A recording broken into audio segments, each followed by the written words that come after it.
Hi, James Melendez, James, a wine guy, here to share and celebrate this wine with you today. It's my first wine from Canada to do a video review of. I'm very excited about that. Now, this is called Haywire, Gamay Noir, Okanagan Valley, British Columbia, Canada. 2010 vintage, 13.7% alcohol content, and back panel for your review. And I'm just going to point out a few things on the back panel that are really worth noting. So you're going to see here in Canada, required to have 2 languages, obviously for product of Canada, Produit du Canada, for export to other provinces. And not the whole label needs to be in translation, but certain features of that label are required. Now, so I'll read the description on the back because I think it's really important to understand the name of this wine here. And I love the call out, the texture of this, and so you get texture on the Haywire itself. So Haywire, this wine is named for because it refers to a wire once used for baling hay, which tended to tangle in a chaotic way. The term is an apt description of our transition from city slickers to winery owners. This is for Christine Coletta and Steve Lorney. And I think it's such a superb way, and I think probably a lot of people can identify this in terms of their experiences from transitioning in similar pathways in the wine world. It happens probably more often than not. So VQA wine, this is a Vintner's Quality Assurance wine, and VQA is a quality standard in Canada, and something that I have to think of Canada in terms of Canada's worked really hard to create great quality pathways for wines that are just really appreciable, really beautiful. And I think it's just worked extremely hard. Otherwise, I probably wouldn't have this wine today. So Okanagan Valley. Now, this is a region in far east British Columbia, and I'll show you on a map where it is.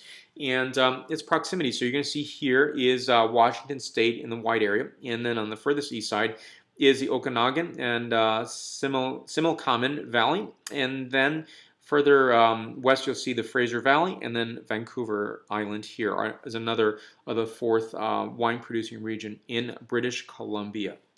Now, you'll notice I pointed out Washington State. The reason I did so is I think Washington State is one of these acknowledged wine-producing regions. It's second largest in the United States.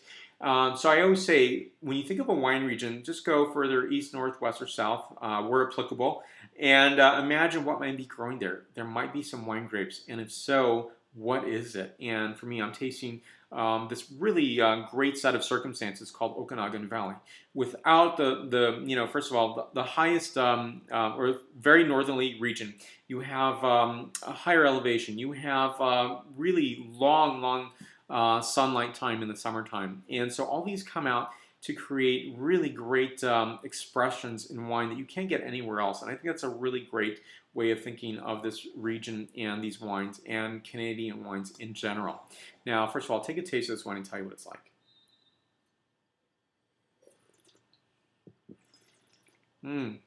Nicely dry, crisp, nuanced, characteristic notes of mountain strawberry, yellow citrus rind, a dash of cinnamon, white tea, carnation, flower petal.